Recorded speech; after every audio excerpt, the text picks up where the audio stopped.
High বন্ধুরা, good নুন। সবাই আশা করি ভালো আছেন, আমিও ভালো আছি। আজকে আমি একটা রান্না করছি। এই যে পুঁই শাকের মিচুরি সিদ্ধ করা আছে, আর এদিকে চুনো মাছ, আর কড়াইতে আলু, পেঁয়াজ, রসুন আর শুকনো লঙ্কা দিয়ে ভাজা। এর মধ্যে আমি এই শুকনো করা পুঁই শাকের মিচুরি বা মিচুরি অনেকে বলে, এটা ঢেলে দিয়ে নাড়তে থাকছি।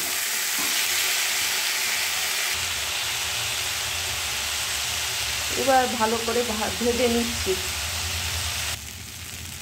এই পুঁই শাকের মিচুরি ভাজার মধ্যে আমি পরিমাণ মতো লবণ, হলুদ এবং সামান্য 2-4 দানা চিনি দিয়েছি। এরপর আমি এতে এই চুনো মাছগুলো ঢেলে দিয়ে নাড়তে থাকছি। চুনো মাছ দেওয়ার পরে ভালোভাবে নাড়িয়ে আমার রান্না শেষ। এখানেই পরিমাণ মতো তেলও দিয়েছিলাম।